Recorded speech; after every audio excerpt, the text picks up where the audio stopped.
সন্ত্রাসী যে কার্যক্রম এটা পাবলিকলি এমনভাবে চলছে যে পাবলিকের মনে কোনো ভয় নাই। আসলে আমরা নিরাপত্তা নিয়ে আসলে শঙ্কিত। দেশের বর্তমান যে পরিস্থিতি, যেখানে সাংবাদিকরাই হত্যার শিকার, সেখানে সাধারণ জনগণ আমাদের কি অবস্থা সে তো আপনি নিশ্চয়ই ভাবতে পারেন। আইনের শাসন প্রতিষ্ঠা না হওয়ার কারণে সন্ত্রাসপ্রবণ যে মানুষগুলা এরা কিন্তু অপরাধ কর্ম করছে, যার জন্য এখন কেউ ভাবছে যে আমি যদি হত্যাও করি কিচ্ছু হবে না। আইন শৃঙ্খলা বাহিনীর সামনেই তো ঘটনা ঘটেছে, অথচ পুলিশ নির্বিকার দাঁড়িয়ে দাঁড়িয়ে দেখছে। আপনি যখন অন্যায়কারীকে শাস্তি না দিবেন তখন আরেকজন অন্যায়কারী তৈরি হবে। গাজীপুরে একজন সাংবাদিককে গলা কেটে হত্যা করা হয়েছে, অন্য একজনের পা থেতলে দেওয়া হয়েছে। যেখানে সাংবাদিকদের জীবনের নিরাপত্তায় বিঘ্নিত, সেখানে জনসাধারণের নিরাপত্তার কি পরিস্থিতি তা তুলে ধরতে কালের কণ্ঠের বিশেষ আয়োজন জনতার কণ্ঠে। আমি খন্দকার আসিফুজ্জামান রয়েছি আপনাদের সাথে। তাহলে চলুন কথা না বাড়িয়ে জনসাধারণের মতামত জেনে নেওয়া যাক। আমরা নিরাপত্তা নিয়ে আসলে শঙ্কিত। দেশের বর্তমান যে পরিস্থিতি, একটা মানে নিশ্চিন্তভাবে আমরা এখন চলাচল করতে পারছি না। আমাদের যদি এখন একটা মানে ইলেকটেড গভর্নমেন্ট থাকতো তবে এই ধরনের অস্থিরতা আমার মনে হয় থাকতো না। আমাদের একটা সেই ধরনের ব্যবস্থায় অতি সত্বর ব্যবস্থা নেওয়া উচিত। অনেক দীর্ঘদিন যাবতই দেখছি সাংবাদিকরা একটা ইসের শিকার হয়ে আসছেন, এটা খুবই দুঃখজনক। আর যেখানে সাংবাদিকরাই এই ইসের শিকার, হত্যার শিকার, সেখানে সাধারণ জনগণ আমাদের কি অবস্থা সে তো আপনি নিশ্চয়ই ভাবতে পারেন। এ ব্যাপারে আইন শৃঙ্খলা রক্ষাকারী বাহিনী এবং সরকারের বলিষ্ঠ পদক্ষেপ নেওয়া উচিত। হলো মানুষ সবসময় কিন্তু আমরা যেটা দেখতে পেরেছি যে রাজনৈতিক কারণে মানে অপরাজনীতির কারণে বাংলাদেশের মানুষ অপরাধ প্রবণ, কিন্তু কখন তারা আসলে কন্ট্রোলে থাকে সেটা হলো আইনের শাসনে। আমরা যেটা দেখতে পেয়েছি 5ই আগস্টের পরে আমরা যে সরকারটা পেয়েছি, যে অন্তর্বর্তীকালীন সরকার, তাদের জায়গা থেকে এইগুলোকে কন্ট্রোল করতে পারেনি। আমরা প্রথমত চেয়েছিলাম যে এটা 111-এর মতো যদি হয় তাহলে সেইখানে আইনের শাসন প্রতিষ্ঠা হবে। সে আইনের শাসন প্রতিষ্ঠা না হওয়ার কারণে সাধারণ এই সন্ত্রাসপ্রবণ যে মানুষগুলা এরা কিন্তু অপরাধ কর্ম করছে, সেখানে মানে তাদের গ্রেপ্তার করে তাদের যে দৃশ্যমান যে বিচারগুলো করার দরকার সেই বিচারের জায়গায় কিন্তু গভর্নমেন্ট ব্যর্থ হয়ে গেছে, যার জন্য এখন কেউ ভাবছে যে আমি যদি হত্যাও করি কিচ্ছু হবে না।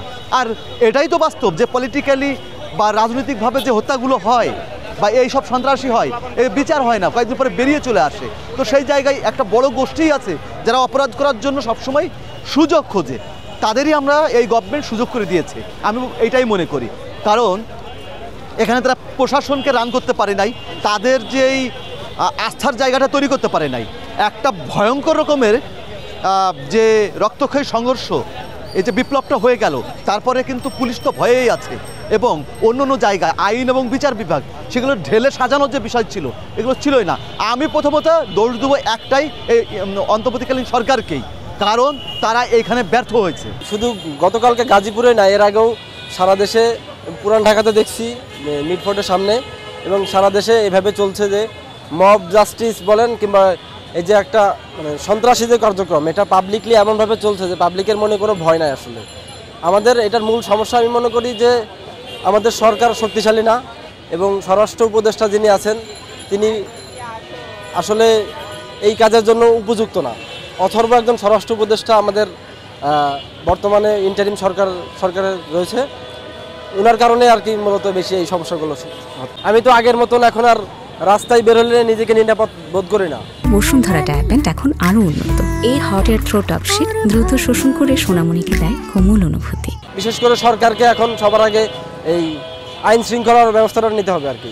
নাগরিক হিসেবে অবশ্যই শঙ্কিত, কারণ যে মব চলতেছে বর্তমানে বাংলাদেশে, একজন সাংবাদিক নিরাপদ না, এখানে প্রকাশ্য দিবালোকে তাকে অত্যাচার করে খুন জখম করে মৃত্যু নিশ্চিত করে চলে যায়, পুলিশ প্রশাসন পাশেই থাকে, তারা এগুলো দেখেও না দেখার ভান করে কোনো রকম চুপ করে বসে থাকে।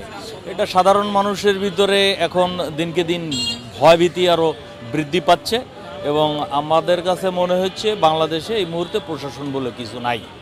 প্রশাসন বলে কিছু নেই, মানুষ ভীত সন্ত্রস্ত আছে। মানুষ যে আশা আকাঙ্ক্ষা নিয়ে এই জুলাই আন্দোলন করেছিল, মানুষ রাস্তায় নামছিল, একটা ফ্যাসিস্ট সরকারকে নামায়ে ভাবছিল যে এদেশে সাধারণ মানুষের কথা এদেশের লোকজন শুনবে, প্রশাসন শুনবে, যারা সরকারে থাকবে তারা সাধারণ মানুষের কথা শুনবে, কিন্তু সেই জিনিসগুলো হচ্ছে না। সেগুলো অন্তরায়, সাধারণ মানুষের সেই আকাঙ্ক্ষায় রয়ে গেছে।